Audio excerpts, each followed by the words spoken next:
Oke, kita ulas sejenak.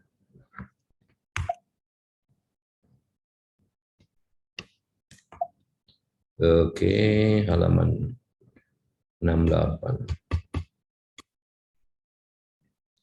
Materinya kita mulai ulang sejenak ya, dari uji Kruskal-Wallis.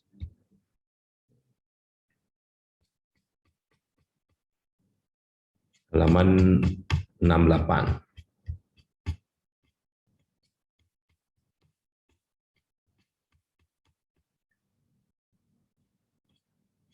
Oke. 68. Oke ya. Nah, jadi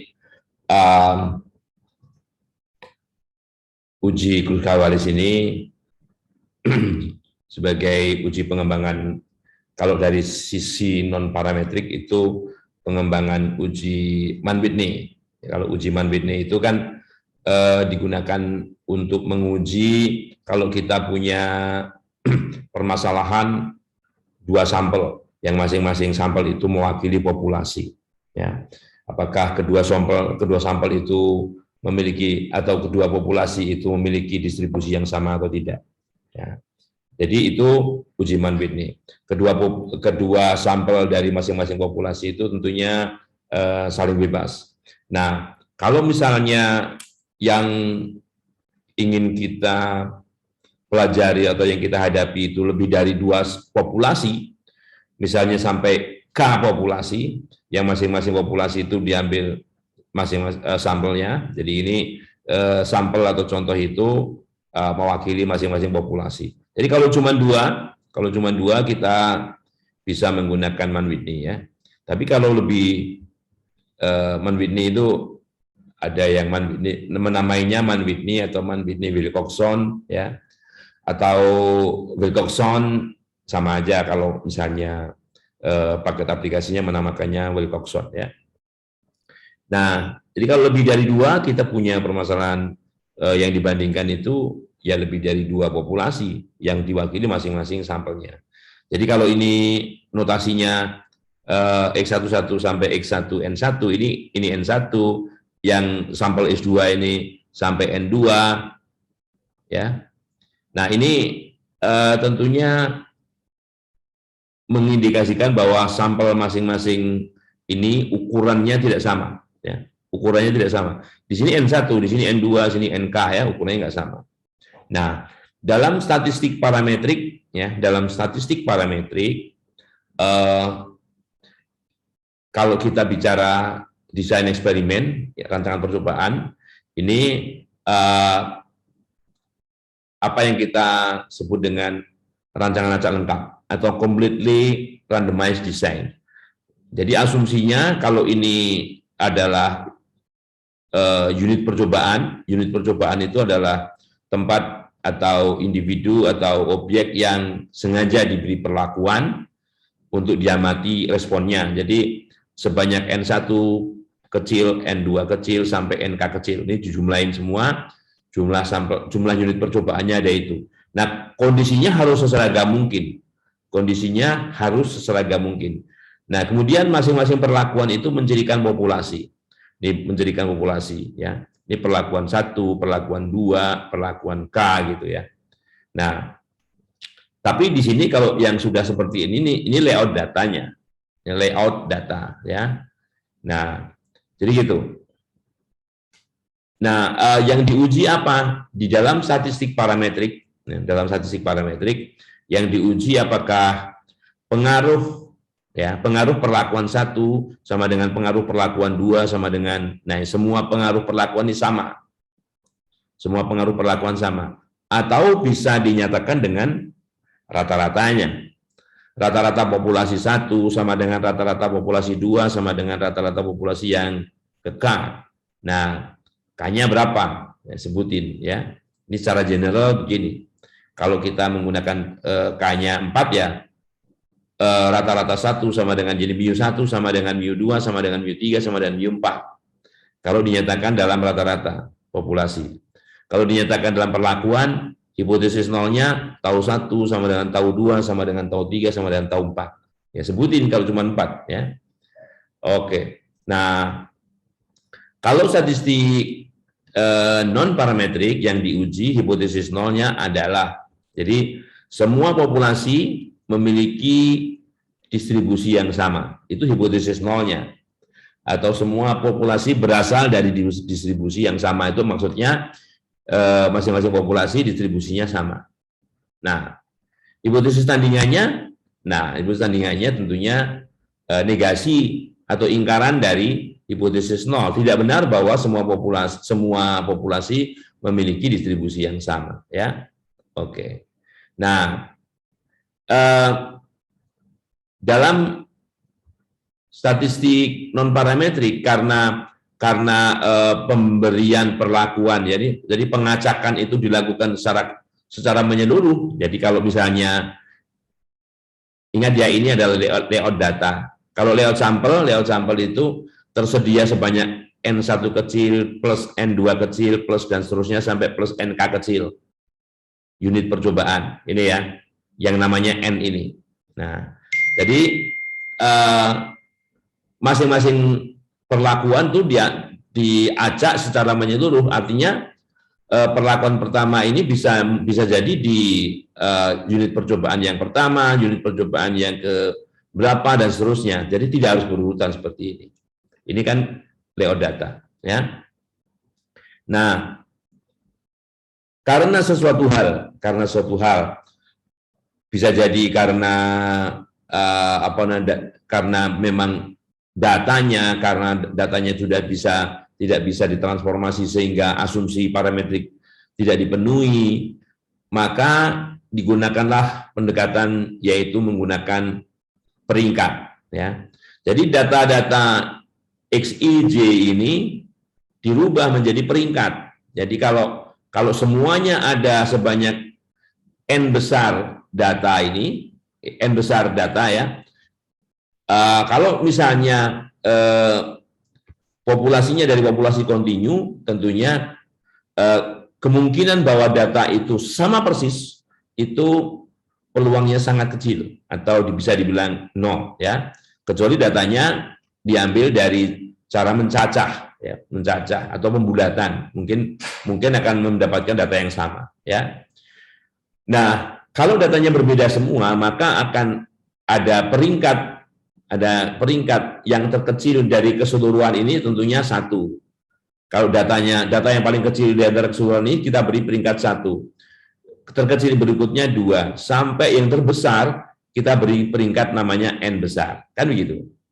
Nah, jadi data awal ini harus diganti dengan nilai peringkatnya, RXIJ ini, ya, nilai peringkatnya. Nah, kemudian jadi ini diganti dengan RX11, RX12 dan seterusnya. Ya, R-nya berapa? Mau baca. R-nya acak, tergantung datanya. Tergantung data aslinya ini, data aslinya kan acak juga kan. Jadi gitu.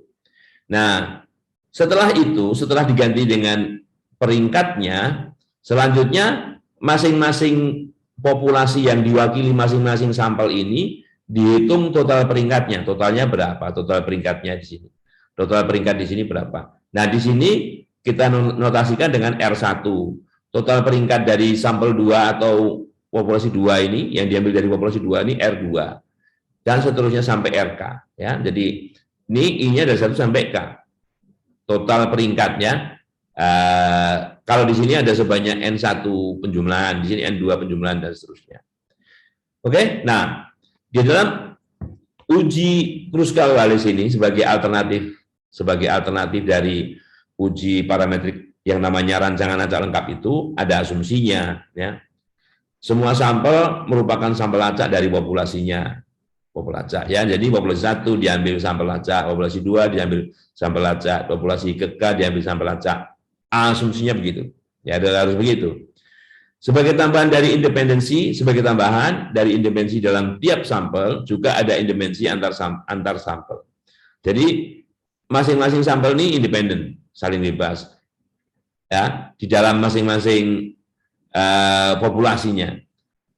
Dengan populasi yang lain juga saling bebas begitu ya.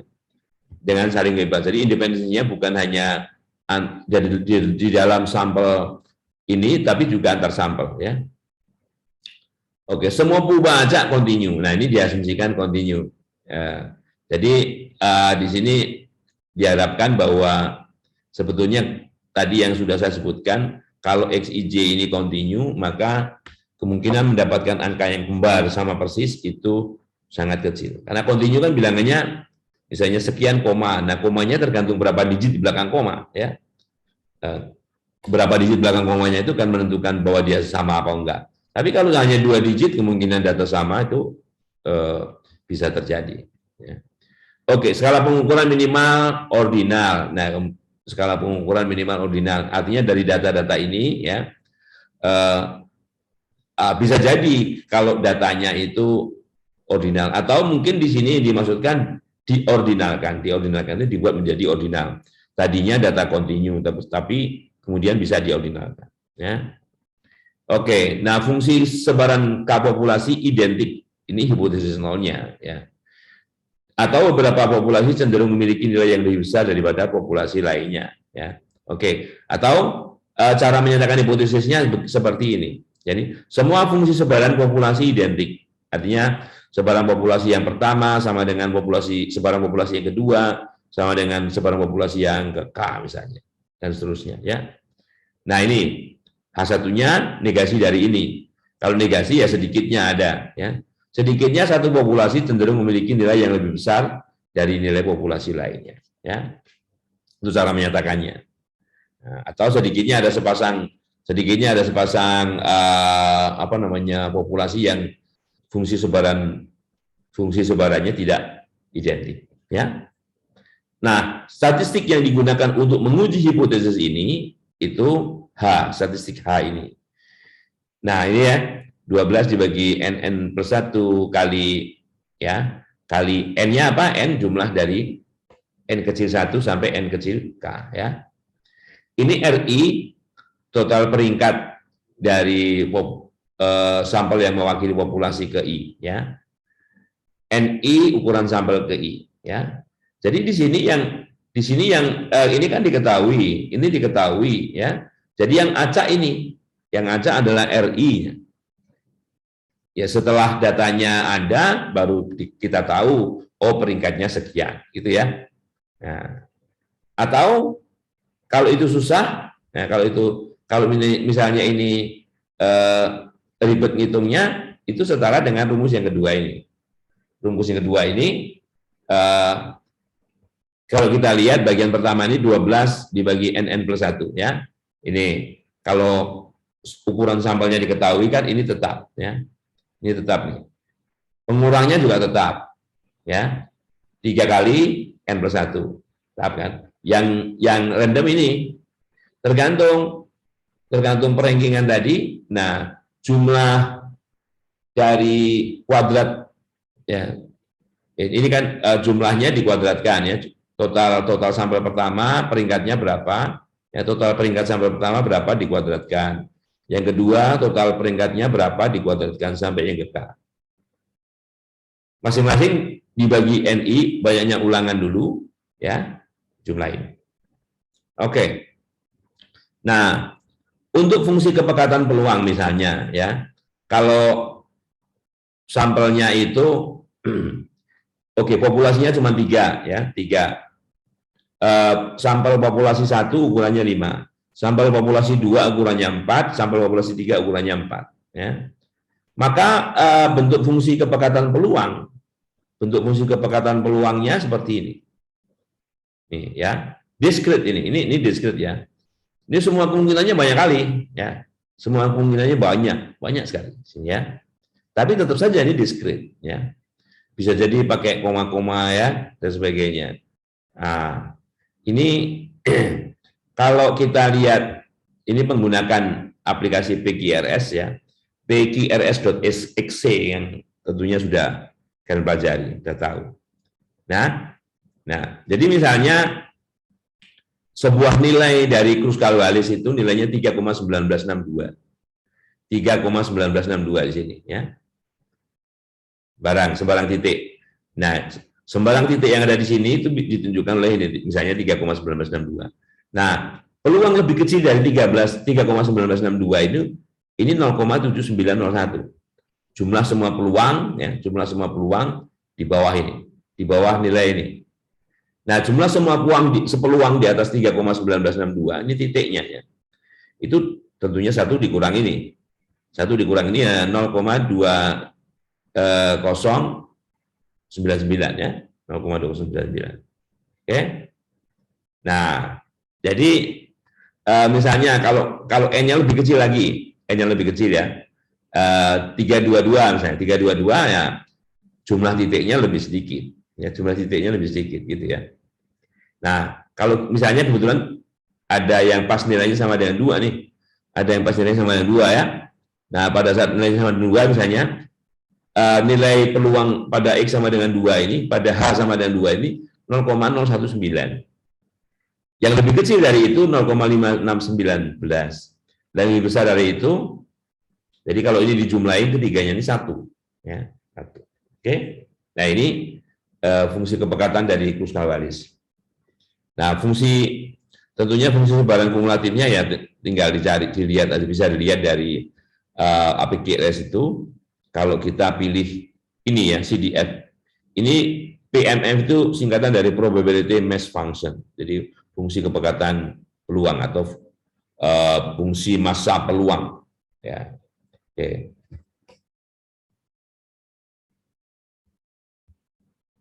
Nah, oke. Nah, kalau kita ini saya stop dulu ya misalnya. Nah jadi kriteria penolakannya seperti apa? Kriteria penolakannya, nah kalau nilai tentunya kalau kita menggunakan jadi tabel Kruskal-Wallis ini ada sampai apabila populasinya itu sampai 3 dan masing-masing ulangannya hanya maksimum 5. 555 di tabel Kruskal-Wallis ini bisa dipakai. Tapi kalau misalnya populasinya lebih dari 3, nggak bisa. PQRS ini nggak bisa dipakai. Ya. Atau populasinya 3, tapi N1, N2, N3-nya ini lebih dari 5. Salah satu ada yang lebih dari 5 saja, kita tidak bisa memakai tabel Kruskal-Wallis. Jadi tabel pasti Kruskal-Wallis itu di banyak buku hanya ditabelkan sampai 555 ya. 555 maksud. Jadi kalau 322 ini lebih kecil daripada 555 ya. Itu ada kombinasinya. Nah, kalau enggak maka kita gunakan pendekatan sebaran yaitu Chi kuadrat. Jadi walaupun rumusnya seperti ini, H ini. Jadi kalau K-nya ini lebih dari 3, maka kita menggunakan tabel Chi kuadrat. Dengan derajat bebas, K dikurang 1. Misalnya ada 5 grup, gitu, K-nya 5 atau 5 populasi, maka tabel Chi kuadrat yang kita gunakan adalah tabel Chi kuadrat dengan derajat bebas 5-1, 4. Nah, ya. Ini pengembangan kalau misalnya ada nilai kembar dan sebagainya. Jadi kalau ada nilai kembar, maka kita hitung dulu nilai C-nya ini. Jadi yang kembar itu, misalnya ini, bila terdapat nilai kembar sebanyak G grup, kalau cuma satu grup, hanya ada satu yang kembar, berarti grupnya cuma 1. Kalau ada 2 nilai kembar, misalnya 44 hanya 2, 55-nya ada 3, itu grupnya 2. Ya, grupnya 2. Oke. Sebanyak TJ nilai kembar pada grup ke J. Nah, pada grup 1 itu nilainya berapa yang kembar? 2. Yang grup kedua, yang kembarnya ada berapa? 3. Gitu. Nah, ini nilainya di situ ya. Nah, ini teladannya. Ya. Kalau misalnya ini adalah umur lampu, ya. Dari 3 mereknya sebut saja ABC. Ya. Uji apakah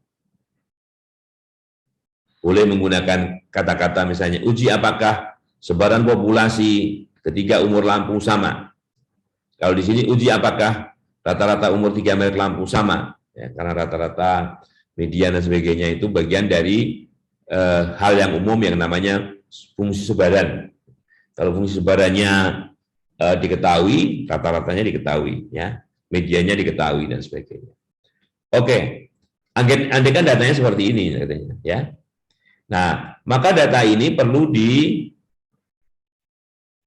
diubah, ditransformasi menjadi peringkatnya, Di sini ada 5 data, di sini ada 4, ya, 544, ya. Nah, kalau kita lihat 544 itu jumlahnya 13, ya, jumlahnya 13. Oke, nah sekarang kita urutkan dari yang ada ini, kita urutkan yang terkecil mana? 62 yang terkecil. Nah, 62 itu diberi nilai 1. Terkecil berikutnya 64 diberi nilai 2, 67 diberi nilai 3, dan seterusnya. Nah, yang terbesar di sini berapa? 84. Oh, dia nilainya 13. Ya. Nah, sekarang lihat nilainya. Ini kita bisa menghitung jumlahnya. Jumlah peringkat dari A, B, C bisa kita hitung. Ya, jumlah peringkat dari A ini 6, 2, 3, 1, 4, 16. Di sini 42, di sini 33, ya. Di sini ulangannya 5, di sini ulangannya 4, di sini ulangannya 4, ya. Maka statistik H itu dihitung dengan cara seperti ini. Ya. 12 dibagi N plus 1, kan? N-nya 13. 13 kali 13 plus 1, ya. Yang di sini dikurang 3N plus 1, 3 kali 13 plus 1. Nah, yang di sini tadi 16 jumlahnya ini kuadrat dibagi 5. Jumlahnya ini berapa? 42. Dikuadratin dulu dibagi 4. Di sini 33 dikuadratin dulu dibagi 4. Nah, kita hitung dan kita peroleh nilainya 8,403, ya. Nah, sekarang tabel kritis dari statistik Kruskal-Wallis, ya, ada di belakang nih, ya, di belakang buku ini. 544 maksudnya ini. Ulangannya 5, ulangannya 4, ulangannya 4, ya. 0,050 ini alfanya. Oke, alfanya 0,050. Tabelnya menunjukkan nilainya 5,6176. Nah, karena nilai H hitung ini, ya, bisa dilihat tabel, maka hipotesis 0 ditolak, ya. Oke. Nah, artinya kalau H0 ditolak ketika merek lampu memiliki rata-rata peringkat yang tidak sama, ya. Oke. Itu Kruskal-Wallis. Nah, jadi kalau 544 Kruskal-Wallis itu memiliki CDF, ini sebetulnya tanda, ya, cuman karena di sini nilainya sangat banyak, kemungkinan nilainya pertambahannya di sini, pertambahan nilainya itu sangat kecil sekali, ya, sangat kecil sekali. Tangganya banyak kali di sini, ya. Nah, jadi kalau kita hitung misalnya ini 5,6176 di sini, 6176 ini dekat di sini. 6146 sekian, mungkin itu karena bulatan dan sebagainya, ya. Oke. Bisa jadi ada sebelah kanannya dikit. Ini saja 0,9497 ini. 0,9497. Ya. Jadi nilai H yang lebih kecil dari 5,6146 ini 0,9497 kumulatifnya. Ya. Oke. Jadi dengan argumentasi yang sama, ini kalau ini 5605, kalau hanya 5,6405 ini 0,9509, ya. Jadi nilai-nilai yang di antara 5,64 sampai 5,61 ini sudah apa namanya nilainya lebih dari 95 atau hampir dari ini, kalau ini dibulatkan 0,95% ya, hampir 5% alfanya, ya, ini sama, ya. Jadi menghasilkan kesimpulan bahwa H0 ditolak, ya, hipotesis 0 ditolak. Oke. Nah, ini apa namanya, kalau ini kumulatifnya, kumulatif dari nol ya. Oke. Nah, oke, kalau misalnya kalau pakai Excel gimana? Ya, pakai Excel nih. Terus, sorry.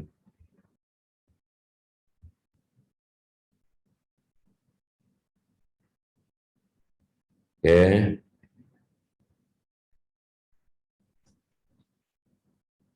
Mana nih? Terus kalau balis. Nah, ini agak sedikit beda ya, agak sedikit beda di sini. Saya besarkan dulu.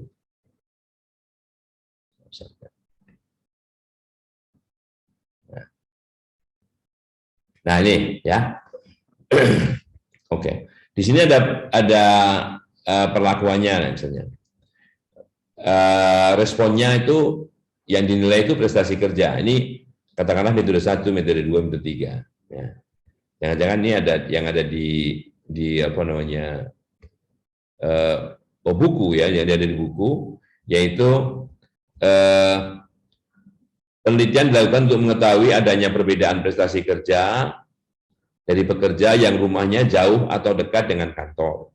Misalnya jarak rumah dikategorikan menjadi 3. Ya.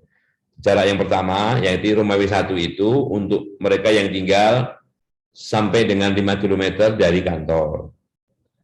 Rumah W2 kalau dari rumah ke kantor itu antara 5 sampai 10 kilo. Rumah W3 itu jarak dari rumahnya lebih dari 10 kilo.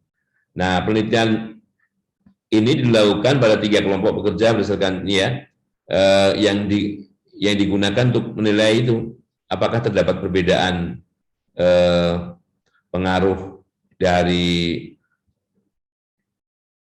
lokasi rumah, jarak dari rumah ke kantor itu. Ya. Oke. Nah, tadi ya ini datanya nih. Nah, jadi data ini caranya kita sorot dulu gini. Oke, kita ambil yang terpanjang begini ya. Kita ambil yang terpanjang begini. Kita beri namanya ini prestasi, ya ini prestasi. Nah, kemudian di sini kita gantikan ini saya menggunakan cara lama ini saya hapus ya. Saya hapus menggunakan itu dulu untuk apa namanya fungsi Excel yang lama sekali itu nggak ada peringkat. Nah, sekarang sudah ada. Ya. Nah, di sini dituliskan sama dengan kita mau tahu 78 ini kalau diurutkan semua data ini diurutkan, digabung, diurutkan, jadi peringkat berapa? Gitu ya. Nah, jadi gini, rank AVG ya, rank AVG. Siapa tahu ada yang sama gitu ya. Rank AVG 78 ini ya, terhadap referensinya itu namanya prestasi ya, prestasi. Nah itu yang kita sorot dengan merah itu, dan sama dengan nama array-nya di sini ya. Kemudian kita memeringkatkannya dari yang terkecil ke terbesar, berarti ascending. Jadi kita pilih satu, kemudian kita setelah kita pilih satu ya kurung tutup saja, kurung tutup. Nah jadi ini peringkatnya 21. Kalau mau nggak pakai koma ya ditutup saja komanya ya. Oke, 21. Tapi khawatirnya kalau ada yang sama nanti peringkatnya setengah-setengah kan gitu. Oke, selanjutnya kita copy perintah ini sebanyak, nah di sini ya, kalau yang pertama sampai di sini ya, yang pertama ini. Oke, yang kedua sampai di sini panjangnya, nah paling banyak ini. Yang ketiga sampai di sini ya. Oke, nah kan ada koma-koma kan, berarti ada angka yang sama itu. Jadi total peringkat, jadi ini semua, ini mekanismenya ya. Kalian harus tahu juga apa namanya proses bekerjanya. Jangan hanya mengandalkan si R yang tahu-tahu nilai hasilnya saja ya. Oke, jadi di sini 205,5 itu total peringkat dari perlakuan 1 katakanlah ya. Dari mereka yang tinggal 5 km jauhnya dari kantor. Nah, yang menengah yang kategori 2 ini 203, dan kategori ketiga ini 152 ya. Oke, nah dengan menggunakan apa namanya statistik H tadi yang N ya, N dibagi 12 dibagi N plus 1 ya kali jumlah. Nah, ini nilai H-nya. Nilai H-nya 0,6111975 ya. Rumusnya ada di situ. Ini rumusnya. Oke. Nah, ya. N-nya itu count prestasi. Count prestasi ini N plus 1 ya. Itu. Kemudian 205 dikuadratin dibagi banyaknya data dari sampel 1. Banyaknya data itu count E13 ya, sini. Ini banyaknya data di sini. Sebetulnya kalau mau disamain juga bisa. Dari baris 3 sampai baris 14 ya.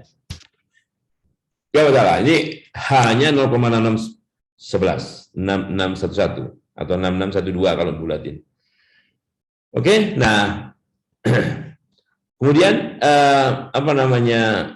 Oh, ternyata sudah saya buat ini versi lama, ini versi baru ya. Nah, ini Excel versi baru. Nah, terus nilai ini signifikan apa enggak? Lihat-lihat aja, kalau nilainya kecil kurang dari 1 ya enggak signifikan. Nah, kemudian ini dibandingkan dengan tabel Chi kuadrat atau langsung dengan menggunakan nilai peluangnya. Kalau nilai peluangnya kita tahu karena statistiknya adalah Chi kuadrat, maka kita gunakan Chi ya. Chi square. Chi square di sini Chi square enggak apa-apa. Chi square dist. Kebalik, dist. Sebenarnya Chi juga bisa kali ya. Oke. Kemudian nilainya berapa? Nilainya ya ini dong. Nilainya ini 0,0611 itu. Ya, X-nya ini. Derajat bebasnya 3-1. Kok 3? Tadi kan cuma ada 3 kelompok ya. Ini 2. Oh, ini menggunakan kumulatif. Kalau mau menghitung total peluangnya ya kumulatif true, gitu ya. 0,28. Nah, karena 0,28 itu lebih besar daripada 5% kan, ya. Ini nilai peluang ya, ini nilai peluang. Kan selalu dibandingkan dengan taraf nyata pengujian alfa. Kalau taraf nyata pengujiannya 5%, ya 28 lebih besar dari 5%. Berarti H0 tidak ditolak, kan gitu. H0 tidak ditolak, ya. Oke, baik, kita lihat bagaimana R. Bagaimana R ya. Oke, sebentar. Puskal Walis. Puskal. Nah, share screen R.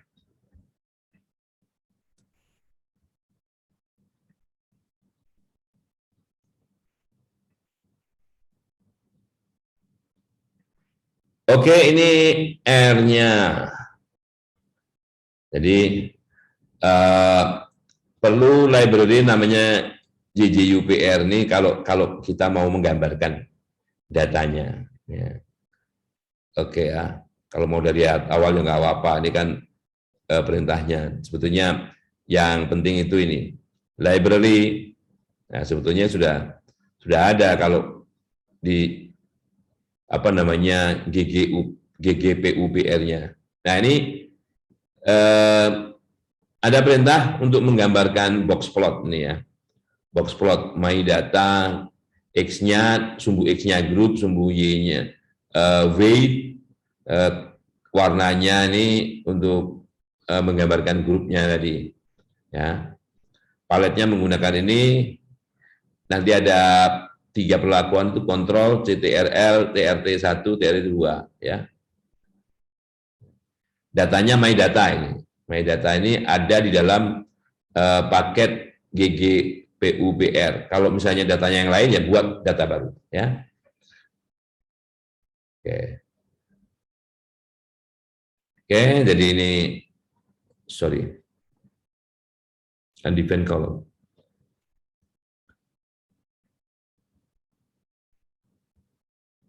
Library.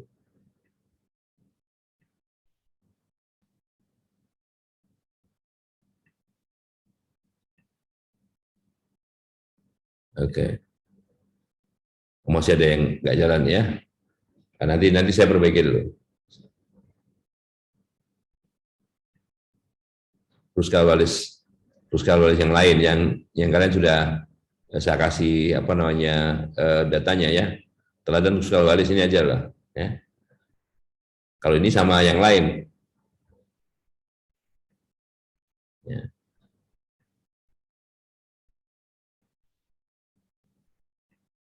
Oke.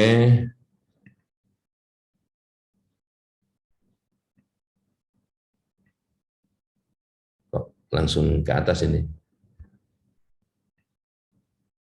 Input. Nah, inputnya itu ya.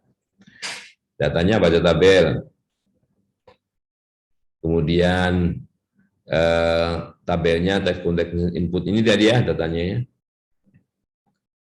Oke. Nah, ini perlu library psih karena saya mau menampilkan data itu depannya saja dan belakangnya saja. Library psih, nih, datanya ada 13 sih, sebetulnya mau ditampilin semua juga bisa. Ya. Tapi ini ada nilai dan nilai F. Ya. Yang ditampilkan 4 paling depan dan 4 paling belakang. Perintahnya itu buat string data, ya. Nah, kemudian ini X tabulasinya, ya. Kelompok ditambah nilai F, datanya data. Ini peluangnya, ya. Kemudian ini kalau kita mau bikin histogramnya, histogramnya persen totalnya seperti ini. Ini adalah library FSA. Kalau kita membuat nilai itu fungsi dari kelompok, jadi ini sebagai X-nya, ini sebagai Y-nya. Ya. Nah, oke. Ini statistiknya. Nah, ini kalau mau menghitung epsilon kuadrat, ya, tadi Kruskal-Walisnya di sini, ini Kruskal-Walis test. Ya. Nah, Kruskal-Walis rank sum test istilahnya. Jadi kalau mau hanya kasih datanya aja langsung panggil datanya itu bahwa nilai ini fungsi dari kelompok ya. Responnya ini kelompok ini ya kategori tadi itu kalau 1, 2 atau 3 nilainya itu ya nilai kinerja tadi ya. Kalau kita langsung Kruskal tes nilai kelompok ya munculnya seperti ini. Tapi datanya data ini ya, bukan data yang di Excel tadi. Ya. Nah, Kruskal-Wallis Chi kuadrat, nah makanya di sini Kruskal-Wallis Chi kuadrat karenanya apa? Karena datanya banyak. Karena datanya banyak. Kalau datanya sedikit nggak pakai Chi square di sini. Ya. Rank sum test ya. Ini menggunakan pendekatan Chi kuadrat kalau ini. Di F-nya 2 karena ya apa namanya? Kelompoknya cuma 3. Nilai peluangnya, nah yang penting ini nilai peluang. Kalau nilai peluangnya di sini lebih kecil daripada taraf nyata pengujian, kalau pakai 5% ini lebih kecil. Kalau pakai 1% ini sedikit lebih besar. Ya. Oke, ini Kruskal-Wallis. Kalau pakai R, mungkin juga bisa kalian cari skrip-skrip Kruskal-Wallis yang lain ya. Kalau misalnya di sini uji Kruskal-Wallis ada nggak? Kruskal-Wallisnya udah, Kruskal-Wallis saja.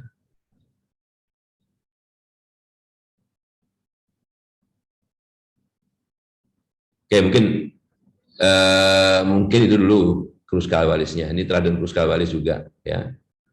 John Kruskal-Walis yang barusan, ya. Oke, nah uji Kruskal-Walis ini pengembangannya ada yang kita sebut dengan uji Jongkiri, ya, Jongkiri.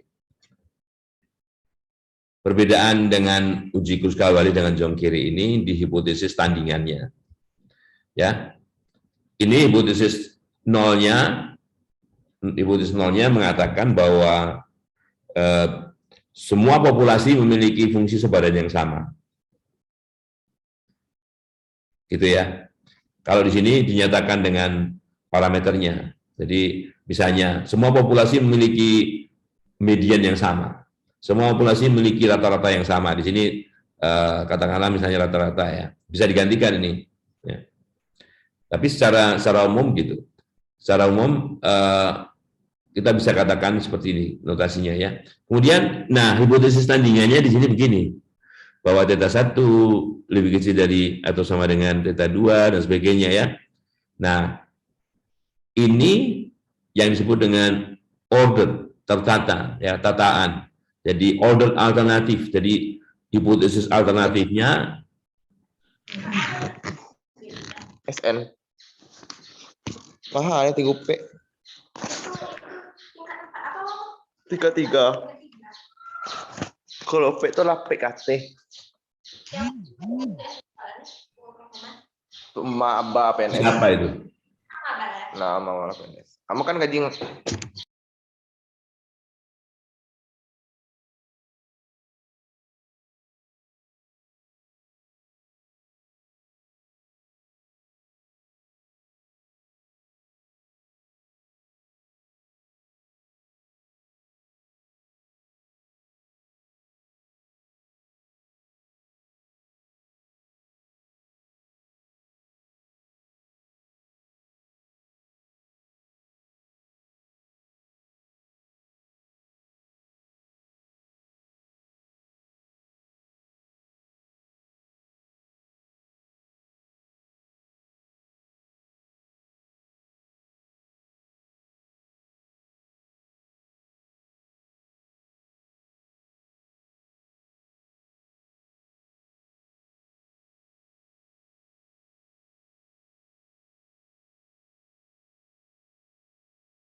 Maaf, Prof, suaranya nggak kedengaran, Prof.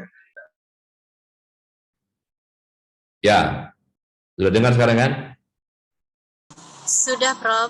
Sudah, Prof. Ya, oke.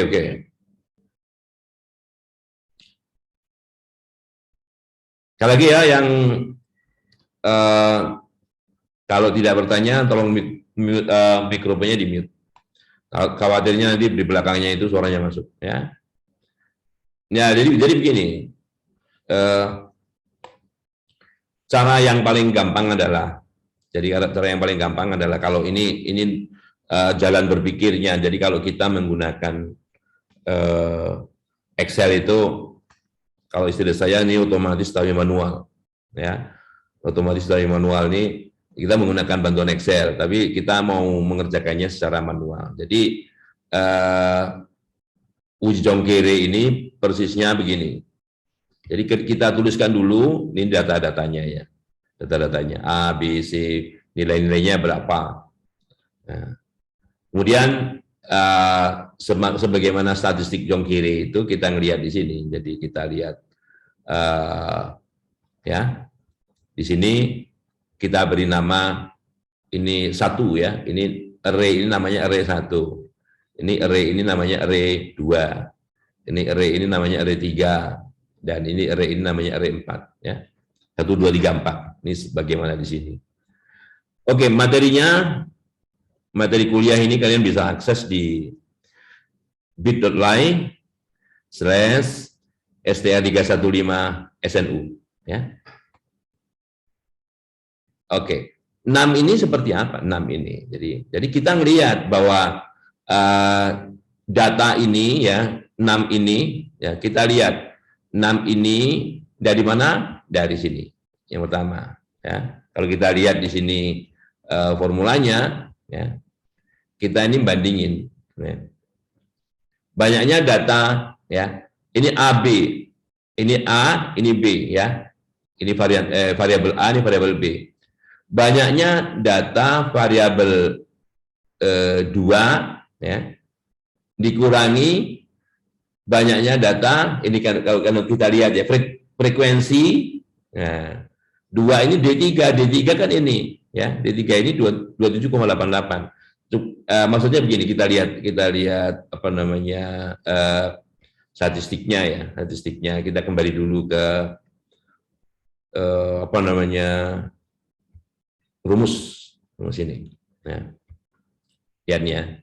Jadi UIJ ini adalah kalau kita lihat ya. Ini tanda ini adalah banyaknya. Ya, banyaknya. Berapa kali XKI ini mendahului itu berarti lebih kecil ya. Lebih kecil dari suatu data dalam grup atau contoh atau perlakuan ke J. Ini kalau ini tadi, ini kan di data yang kita bandingkan itu di 1 tadi. Data pertama tadi kan di grup 1 ya, KI ini ya. Nah, ya, jadi gitu bunyinya. Dari suatu data dalam grup atau contoh atau perlakuan ke J. Ya, untuk I yang lebih kecil dari J kan. Makanya tadi saya tuliskan kolomnya A dengan B. A dengan B ya. Nah, gitu. Nah, kita hitung semua ini. UIJ ini kita hitung semua. Ya. Kita hitung semuanya. Nah, statistik jongkere itu menjumlahkan semua UIJ itu ya.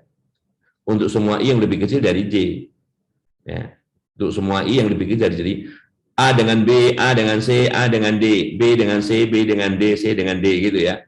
Nanti itu bahasa sederhananya begitu. Kita lihat. Ya. Kita share yang Excel tadi. Nah, jadi gini. Kita bandingkan 27,82 ini di sini. Ada berapa banyak? Ada berapa banyak 27,82 ini yang lebih kecil dari bilangan yang ada di sini. Ya. Ini 1 2 3 4 5 6, ya kan? Kalau 21,32 dia lebih besar. Ya, dia lebih besar. Yang lebih kecil dari artinya begini. Di sini yang lebih kecil, yang lebih besar daripada ini, sehingga dia lebih kecil dari nilai-nilai di sini adalah yang pertama 40,61, 34,25 yang kedua, ini ketiga, ini keempat, ini kelima, keenam, ada 6 kan? Maka di sini jawabnya 6. Caranya gimana? Frekuensi, kita menghitung frekuensi banyaknya data yang ada di sini, ya. Ya. Yang lebih kecil atau sama dengan ini yang dicari apanya? Oke. Yang lebih kecil atau sama dengan? dari 27,88. Nah, yang lebih kecil dari 27,88 ini ada 1, ya, 2, 3. Ya, ini 3. Yang belakang ini 3. Tapi yang depan count banyaknya 2 ini ada 1, 2, 3, 4, 5, 6, 7, 8, 9. Ya. Jadi cara menghitung yang lebih besar daripada ini kan susah nih. Yang gampang itu yang lebih kecil dari ini, yaitu frekuensi. Jadi frekuensi itu menghitung, frekuensi itu kan gini. Apakah itu frekuensi? Banyaknya data yang memenuhi kategori. Banyaknya data yang memenuhi kategori. Nah, di sini banyaknya data di sini yang memenuhi kategori lebih kecil dari 27,8, itu bisa dicari. Tapi kalau yang lebih besar nggak bisa. Caranya yang lebih besar, ya banyaknya data semua di sini dikurangi yang lebih kecil kan gitu. Makanya rumusnya kayak gini. Count 2 ya dikurangi frekuensi pada array 2 yang lebih kecil atau sama dengan D3. D3 kan di sini. D3-nya kolom D-nya dikunci ya, kolom D-nya dikunci karena dari angka ini untuk variabel B kita dapatkan angka 6. Ya. Nah, agar bisa dikopi ke bawah, kolom D-nya tadi dikunci, ya, kolom D-nya dikunci. Jadi kalau misalnya seperti ini, kenapa ini? Ya. Nilainya, nah gitu. Jadi yang di sini yang dikunci kolomnya. Ya. Ini tetap, ya. Kalau itu bandingin antara A dan B, tadi kan I lebih kecil dari J, ya. Nah kalau di sini A sama C, misalnya ambil di sini ya, ambil di sini. Kita lihat, nah kan, jadi C di sini yang dibandingin. Berapa banyak yang lebih kecil dari 30,17? Hitung dulu di sini. 1, 2. Nah, 2 cuman. Datanya ada berapa? 1, 2, 3, 4, 8. 8 kurang 2, 6. Nah, gitu ya. Nah, itu kuncinya di situ. Nah, setelah itu, kita hitung J-nya. Ya, J itu kita hitung semua. Ini datanya ada berapa. Kita hitung ya. Makanya A dengan B, A dengan C, A dengan D, B dengan C, B dengan D, C dengan D ya. Nah, dan nilainya jumlahnya berapa ini? 379 nih. Jadi semua ini nilainya J-nya 379. Oke? Nah, sedangkan min rata-rata dan varian dari J ini tidak tergantung ini. Tidak tergantung ini kalau kita lihat, tergantung dari ukuran sampelnya, ya, ukuran sampelnya mana? Oke, nah, coba lihat minnya. Nah, nggak ada yang kaitannya dengan tadi. Ini tergantung ukuran sampelnya. N1, N2, N3 sampai NK itu. Ya. Nah, jadi itu cara ngitungnya. Yang penting cara ngitung J itu, ya. Jadi kalau misalnya saya kasih file seperti itu, maksudnya saya memberikan motivasi kalian bagaimana menggunakan Excel untuk menghitung hal-hal yang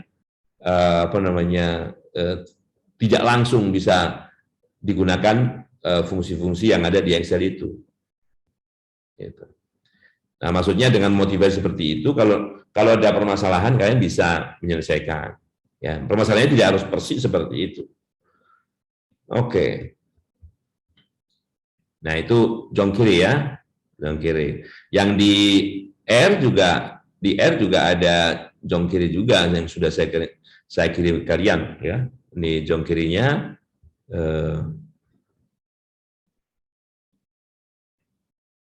R. Ya. Nah, ya. Saya kosongkan dulu di sini. Oke. Nah, jong kiri terpsla. Nah, awalnya jong kiri aja yang bekerja ini. Ya, kemudian terpsla ini juga ternyata bekerja pada hal yang mirip. Kemudian digabunglah sama orang menggunakan dua nama, ya jong kiri dan terpsla. Nah, jadi kalau kita punya ini perlakuannya ya. Ini 382717. Nah, ini perlakuannya, ulangannya ya.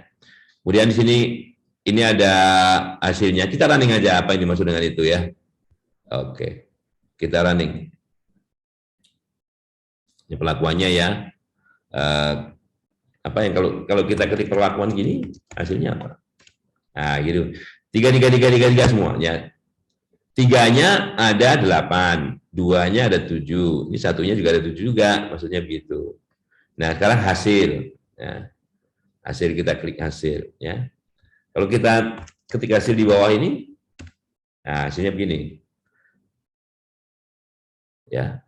877, 22. Ini ada berapa? 22 juga. Datanya ada 22. Nah, maksudnya begini. 8 data pertama itu kodenya 3. Atau ini perlakuannya namanya 3 gitu ya. Nah, perlakuannya. Jadi perlakuannya itu namanya 3, 2, 1 ya. Dibalik biasanya kenapa enggak 1, 2, 3 ya? Ya terserah yang buat gitu ya. Perlakuan 3 ulangnya 8, perlakuan 2 ulangnya 7, perlakuan 1 ulangnya 7. Datanya ini, datanya yang bersesuaian dengan ini. Jadi 8 data pertama itu perlakuan 3. 7 data berikutnya perlakuan 2, 7 data terakhir perlakuan 1 ya. Nah, statistiknya ya tinggal panggil jongkiri tes gitu aja kalau tidak belajar jongkiri itu apa dan sebagainya. Tapi kalau belajar ya ini tinggal konfirmasi aja ya. Ini aja. Oke. Kita klik jongkiri, nah muncul. Jongkiri terserah ya. Nilai JT-nya 2. Nilai JT-nya 2. Ini menggunakan. Oke. P-value-nya ini kecil ya, 7,29 kali 10 pangkat sekian. Min 9. Jadi artinya 0,000 banyak ya. Alternatif hipotesisnya decreasing.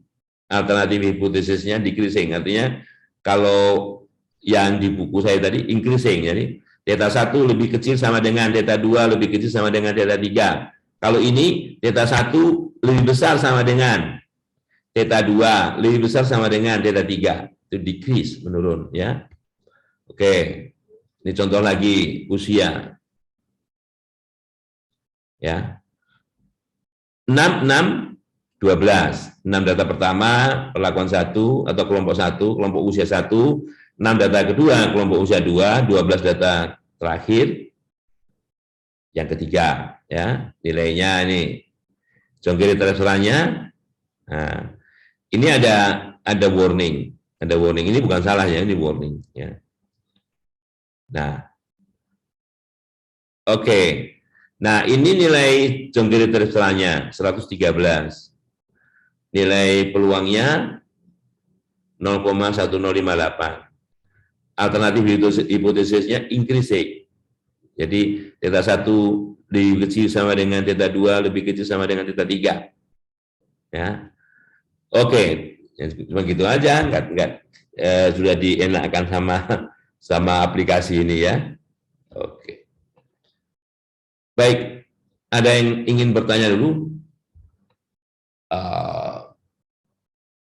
Puska Waris dan jongkiri terserah.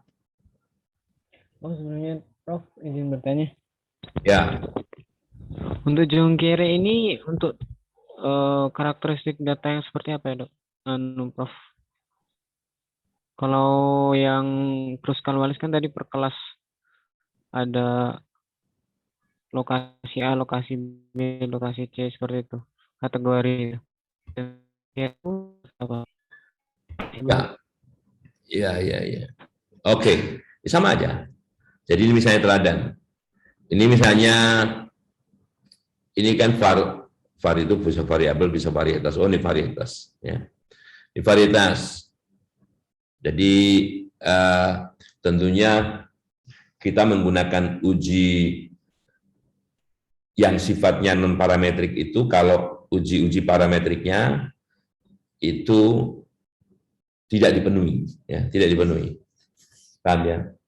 Tidak dipenuhi itu bisa berarti kalau uji parametrik itu kalau dasarnya misalnya, oke saya tanya dulu, ini mata kuliah rancangan percobaan semester depan apa sudah? Sudah, Bro. Sudah semester 4. Lalu. Iya. Sudah semester 4 kan? Berarti tahu rancang percobaan ya. Jadi ini sudah diajari dalam rancang percobaan. Nah, hipotesis yang diuji dalam rancang percobaan itu kan kalau uji Kruskal-Wallis itu sebagai alternatif dari uji rancang-rancang lengkap. Jadi semua rata-rata perlakuan sama, itu hipotesis nolnya. Sedang hipotesis sandingannya mengatakan sedikitnya ada sepasang perlakuan atau sepasang rata-rata yang tidak sama. Itu Kruskal-Wallis. Tapi kalau Jongkiri itu hipotesis tandingannya. Ini yang membedakan antara Kruskal-Wallis dan Jongkiri. Ya. Rata-rata perlakuan 1 lebih kecil sama dengan rata-rata perlakuan 2 dan seterusnya ini. Kalau hipotesis satunya menggunakan notasi seperti ini, ya, atau tandanya sebalik, ini lebih besar sama dengan gitu ya. Kalau ini kan naik nih, ini menaik. Kalau ini lebih kecil, ini berarti lebih kecil dari ini, lebih kecil dari berikutnya lagi kan itu. Ini naik, berarti increasing. Kalau decreasing tandanya dibalik. Jadi kalau hipotesis satunya tandanya menggunakan seperti ini, ya, berarti kita menggunakan uji Jongkiri. Kalau analisisnya secara non parametrik, non parametrik, ya, non parametrik. Non parametrik itu kalau misalnya asumsi normalitasnya tidak dipenuhi, ya, datanya dari jumlah datanya sedikit, ya, sehingga walaupun kita usahakan untuk menormalkan data aja tidak kunjung normal, misalnya gitu, ya. Jadi pada kondisi yang seperti apa Jongkiri ini ya? Pada kondisi yang pertama, kalau kita menguji data secara non-parametrik. Kalau datanya parametrik, ya nggak usah. Kita pakai uji yang biasa. Kalau ANOVA-nya ya uji F kan. Uji F. Nah, hanya yang parametrik tidak ada yang seperti ini. Hanya parametrik hanya mengatakan dalam rancangan lengkap, A0-nya semua rata-rata perlakuan atau semua rata-rata atau pengaruh perlakuan atau rata-rata itu sama hipotesis nolnya. Tandingannya sedikitnya ada sepasang yang nggak sama kan gitu. Yang seperti ini di parametrik malah bisa jadi nggak ada. Karena cukup dengan mengatakan tidak sama, yang tidak sama yang mana baru dicari. Ya. Kalau mau seperti ini ya perlu dipasangin lagi gitu. Mungkin itu yang bisa, atau sudah menjawab apa belum? Atau masih mau ditanyakan? Berarti karakteristik datanya sama ya, seperti uji Kruskal-Wallis tadi ya, Prof. Maksudnya. Ya sama seperti Kruskal-Wallis. Jadi bisa saja ini kebetulan kan jumlah datanya nggak sama nih. Nah, coba misalnya kalau misalnya saya mau menggunakan, datanya ini nih datanya.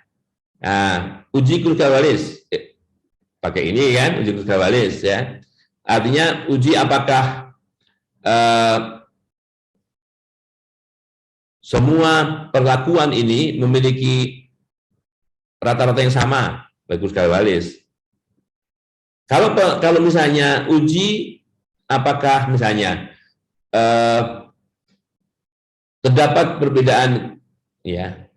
Kalau kita pertanyaannya menggunakan H1-nya yang dipakai misalnya rata-rata 1, ya, rata-rata A lebih kecil daripada rata-rata B, lebih kecil dari rata-rata C misalnya.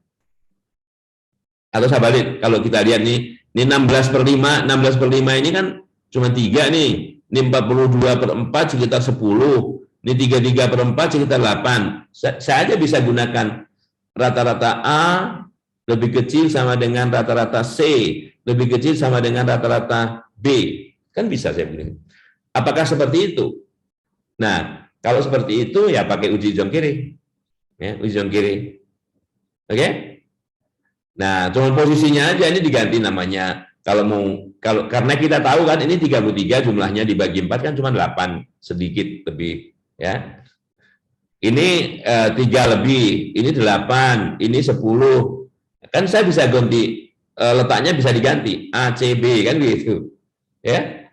Itu masalah letak aja. Yang penting hipotesisnya. Ya. Paham ya? Ya, yang penting tanda hipotesis satunya yang ditanyakan untuk membedakan Puskalawalis dan Jongkiri. Baik, Prof. Terima kasih, Prof. Oke ya. Nah kadang kalau seperti ini kita sudah tahu datanya dulu. Datanya rata-ratanya ini 3,2. Ini rata-ratanya 8,25 misalnya kan. Nah, berarti sehabis ini rata-ratanya yang lebih kecil berikutnya ini paling besar rata-ratanya. Gitu. Nah, kalau menggunakan hipotesis, uji A0, mu A sama dengan mu B sama dengan mu C, atau mu A sama dengan mu C sama dengan mu B, alternatifnya mu A lebih kecil sama dengan mu C lebih kecil sama dengan, nah kalau lebih kecil sama dengan itu Jongkiri. Atau dibalik nih, mu B lebih besar sama dengan mu C lebih besar sama dengan mu A, Jongkiri juga. Ya. Jadi Jongkiri itu tanda hipotesis satunya ini yang diperhatikan. Ya. Paham ya? Ini jadi tanda H1-nya ini Jongkiri apa enggak? Baik. Saya kira di SPSS mungkin ada Jongkiri. Ya. Oke. Saya kira tambahan dikit dari saya ini, kalau kemarin sudah belajar sedikit dengan tantangan percobaan ya, tentunya sudah ini cara lain ya. Sorry, ini cara lain menghitung tadi ya. Menghitung dengan cara Excel. Kalau ini kan bandingin satu-satu nih ya. Ini A, ini B misalnya. Apakah ini lebih kecil dari ini? Tidak, 0. Apakah ini lebih kecil dari ini? Ya, 1. Ya. Jadi kalau lebih kecil kalau nilai-nilai di sini masing-masing lebih kecil dari yang di sini, nilainya 1. Kalau enggak, 0. Jadi 0101 itu tergantung. Jadi sekarang bisa baca ya. Jadi misalnya ini 32,47 bandingin di sini 42,56. Lebih kecil karena ini lebih kecil dari ini 1. Tapi begitu dibandingin dengan 22,24 enggak, ini 0. Nah, sehingga yang kita jumlahkan di sini adalah 1010-nya itu 6 ya. Nah, ini cara lain. Jadi kalau ini kok lain caranya ya gitu. Tadi lebih ringkas ya, Jadi tadi langsung menghasilkan. Tadi menghasilkan nilai di sini. Oke, kalau enggak ya caranya panjang ini. Ini cara panjangnya ya. Oke. Nah, Jongkiri ternyata ada di SPSS ya. Di SPSS ada. Coba saja nanti ya. Nah, ini uji Bridgman. Jadi uji Bridgman ini sebagai alternatif uji dalam rancangan acak kelompok lengkap. Kelompok ini bloknya ini blok ya. Dalam rancangan percobaan sebuah kelompok ya dikatakan lengkap apabila dalam kelompok itu semua perlakuan yang dipakai dalam penelitian ada. Oke. Dan pengacakan dilakukan pada tiap blok. Pengacakan dilakukan pada tiap blok. Jadi kalau ini blok 1, sorry ya, ini yang ada di sini ini layout data, bukan layout lapangan, di mana perlakuan-perlakuan itu diacak di dalam tiap blok. Ya. Karena setiap blok ini harus memuat semua perlakuan, ya. Jadi dia kalau perlakuannya yang dipakai dalam penelitian ada sebanyak K, maka setiap blok ini baik secara teori maupun secara teknis harus dapat digunakan untuk ke semua perlakuan ini. Semua perlakuan ini harus ada dalam tiap blok. Maka dikatakan rancangan acak kelompoknya lengkap. Lengkap karena semua perlakuannya yang dipakai dalam penelitian ada. Kalau blok ini ukurannya kurang dari K, misalnya kita mau menggunakan perlakuan itu 6 misalnya, Katakanlah misalnya kita membuat 6 resep roti ini. Nah, padahal ovennya itu dalam sekali percobaan itu tidak bisa menampung 6, cuma 4 misalnya. Berarti tidak semua perlakuan bisa dilakukan pada blok yang sama, ya. Makanya bloknya tidak lengkap. Nah, karena kalau blok lengkap itu bisa nembung semua perlakuan. Katakanlah gitu ya. Nah, karena pengacakan ini yang penting yang perlu dipahami. Karena pengacakan perlakuan itu dilakukan pada tiap blok, maka nanti perengkingan itu juga dilakukan pada tiap blok. Kalau dalam rancangan acak lengkap kan digabung semua satuan percobaannya bisa menerima perlakuan yang mana saja, makanya pengacakannya, perengkingannya dari 1 sampai N yang merupakan jumlah dari masing-masing ulangan tiap perlakuan, ya. Oke, jadi gini, bedanya itu saja, ya. Nah, sebetulnya yang penting dalam percobaan ini adalah perlakuannya, karena kita misalnya menggunakan blok itu karena kalau memang kita sudah yakin bahwa blok itu memberikan pengaruh yang signifikan dalam rancangan percobaan. Misalnya kita menggunakan blok, misalnya bloknya kalau di dalam pertanyaan lebih gampang, misalnya 1 itu petaan lahan yang bekas ditanami ketela pohon misalnya. Karena kita tahu karakteristik ketela pohon itu rakus hara, kalau bekas tanaman ketela pohon itu haranya dari kandungan hara tanah itu menjadi kurang ya, jadi tanahnya kurang subur karena habis dimakan sama ketela pohon misalnya. Jagung tengah-tengah misalnya, jagung tengah-tengah. Kemudian yang misalnya kalau kita bandingkan dengan bekas pertanaman kacang-kacangan, kacang-kacangan lebih bagus karena itu legum, ya, dia meninggalkan tidak rakus hara, bahkan memperbaiki tanah di situ, bisa dari misalnya daunnya yang rontok di situ menjadi humus dan sebagainya, ya. Yang jelas terdapat perbedaan itu, ya. Diyakini seperti itu, sehingga itu bisa menjadikan kita jadikan jadi blok, ya, yang kemudian dibagi di peta-peta dalam tiap blok itu, di peta-peta untuk menempatkan perlakuan-perlakuan yang ada di sana yang kita gunakan itu. Nah, dengan demikian karena perengkingan itu dilakukan pada tiap blok, ya, jangan lupa itu nanti juga gini. Jadi perengkingannya di sini nanti. Jadi dalam tiap blok ini ada angka 1 yang terkecil, terdua, ketiga sampai yang ke K. Dan di sini diulang lagi. Jadi perengkingannya itu terkecil 1, terbesar K pada tiap blok. Nah, karena nilai di sini acak, kita belum tahu juga bahwa ranking di sini itu berapa, ya, ranking di sini berapa. Nah, kalau setiap nilai di sini kita tidak tahu, apalagi jumlah ke bawahnya. Nah, nanti yang kita cari jumlah ke bawahnya ini. Jumlah ke bawahnya ini, ya. Jumlah ke bawah ini kita sebut R1. Kalau kita jumlahkan peringkat-peringkat yang ada di bawah perlakuan 1. R2 di bawah perlakuan 2 dan seterusnya, ya. Ini R1, R2 sampai RK. RK-nya ini. Oke. Mirip seperti tadi. Hanya di sini kalau blok lengkap ini, acak kelompok lengkap ini, mungkin bisa saya tambahi rancangan acak kelompok lengkap seimbang, artinya masing-masing ini diamati sekali. Berbeda dengan kalau diamatinya lebih dari sekali, rancangan acak kelompok dengan ulangan itu, rancangan acak kelompok lengkap dengan ulangan itu, dan itu misalnya ulangannya sama semua, baru katakan seimbang.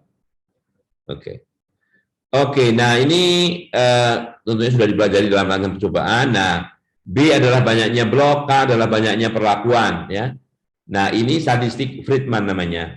Mirip seperti Kruskal-Wallis 12 dibagi, ya. 12 dibagi, hanya ini 12 dibaginya lain. Nah, kemudian pengurangnya juga lain nih, pengurangnya juga lain. Ini mirip seperti Kruskal-Wallis, ya. Namanya di Friedman. Oke. Nah, karena yang kita bandingkan fokusnya adalah perlakuan, kita bukan berarti tidak bisa bandingkan blok, tapi perlakuan yang jadi fokus, maka statistiknya menjadi seperti ini. Dan di sini yang kita fokuskan adalah total ranking pada tiap perlakuan. Total ranking pada tiap perlakuan. Nah, karena perlakuannya ada sebanyak K, ini maka distribusi dari FR ini adalah Ki kuadrat. Ki kuadrat dengan derajat bebas, banyaknya kolom, banyaknya perlakuan dikurang 1. K-1. Ya. Oke. Ini statistik Friedman, ya kalau T-nya 4, B-nya 3. T-nya 4, B-nya 3, ini fungsi mass function, probability mass function atau fungsi kepekatan peluang dari Friedman. Nah, kalau kita lihat ini untuk nilai Friedman sama dengan 3, kalau T-nya 4, B-nya 3 ini nggak ada, ini 3-nya di sini ini nggak ada nih ya. Nah, karena nggak ada, jumlah dari yang tegak-tegak ini, sebelah kiri ini adalah peluang untuk F yang lebih kecil dari 3, 0,5538. Sedang yang lebih besar dari 3 ini kalau dijumlahkan 0,4462 sehingga jumlahnya sama dengan 1 total peluang. Ya, oke. Nah, kalau misalnya kita lihat fungsi sebaran kumulatifnya, fungsi tangga ini agak jelas ya. Agak jelas karena banyaknya titik di sini ini masih belum banyak ya. Jadi begitu menyentuh ini naik sekian. Ya, itu ya. Ini naiknya fungsi tangga. Fungsi tangga ini. Jadi pada saat tempat yang 3 nggak ada nilainya, yang ada nilainya sebelum 3 dan setelah 3 ini. Nah, total peluangnya 0,5538. Ini sisanya 1 dikurang 5538 jadi 0,4462. Kalau ada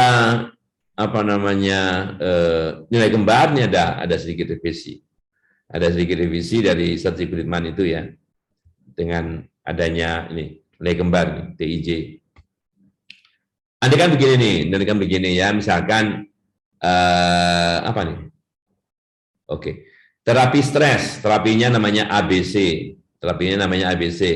Ini dikenakan pada subjek. Nah, ini sebagai kelompok, nama orang-orang ini sebagai kelompok. Jadi setiap orang ini dicoba dengan terapi stres ketiga-tiganya ABC. Tentunya dengan interval waktu yang berbeda dan pemberiannya juga dalam tidak waktu yang berurutan gitu ya.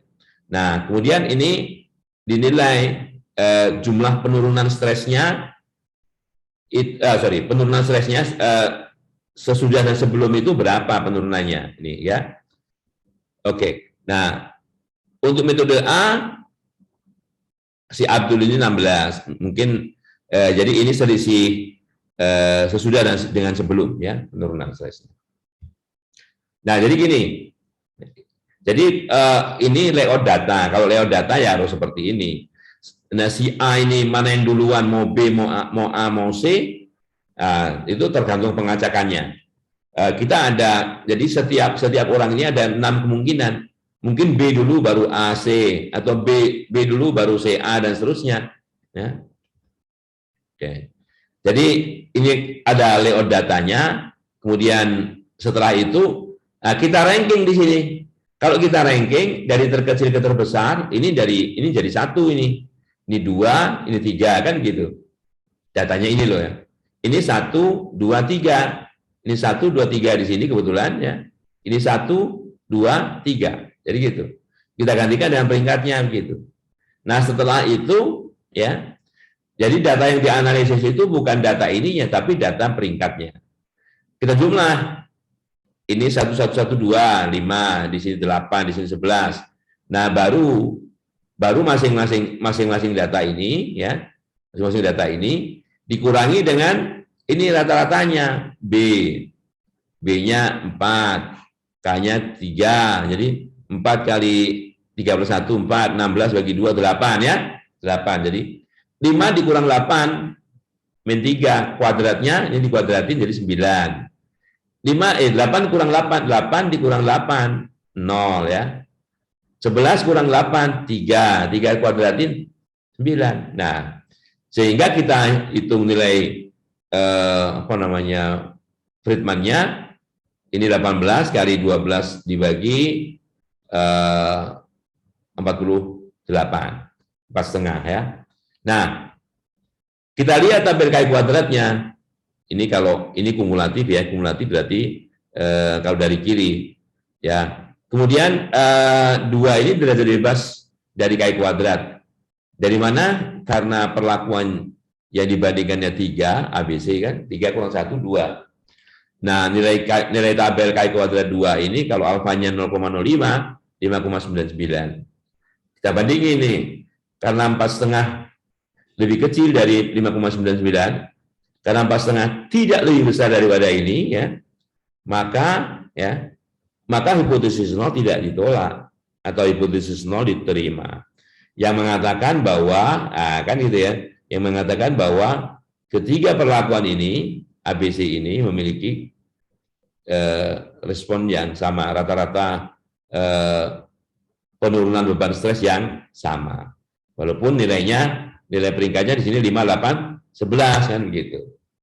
Ya. Ini pakai SPSS, silakan dicoba ya, dengan dicoba SPSS-nya akan menghasilkan nilai seperti apa. Ini ujinya nih ada Friedman ya, pilihannya Friedman di sini, kita klik Friedman. Kemudian sebetulnya ada yang lain yang setara dengan Friedman itu Kendall W dan Covent Q. Oke, nah ini outputnya SPSS yang keluar di sini nilai KI kuadratnya sama 4,5, N-nya 4 ya, N-nya 4, derajat bebasnya 2 ya. Kemudian di sini nilai asintotiknya 0,105 ya. Karena nilai di sini lebih besar daripada taraf nyata pengujian 5% kan, maka hipotesis 0 diterima. Kalau nilai di sini lebih kecil daripada taraf nyata pengujian, ya kita tolak hipotesis 0. Oke? Mungkin ada yang ingin bertanya. Jadi materi tambahannya hari ini Friedman. Saya mengulang Kruskal-Wallis dan John Kerry itu sebagai materi pertemuan sebelum ini ya, yang kalian harus belajar sendiri. Ada pertanyaan? Idam, mau bertanya? Belum. Oke ya. Tapi kayaknya kalau pas diterangkan ngerti ya. Yang kadang bingung itu kalau dikasih soal ya. Iya. Ya banyak latihan aja nanti ya. Penerapannya. Ya. Oke, baiklah. Baik, kalau nggak ada yang bertanya, silakan nyalakan kameranya.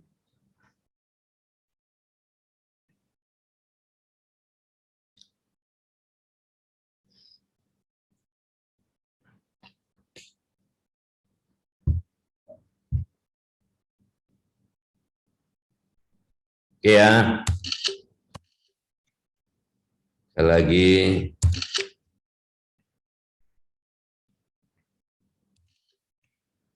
Oke, kita ketemu minggu depan. Ya. Dan jangan lupa ini pertemuan keberapa? Pertemuan ke 11 kalau nggak salah, kalau nggak 12, 11 ya. Berarti kira-kira sebulan lagi. Kira-kira UASnya itu awal Desember. Ya, kira-kira UASnya awal Desember.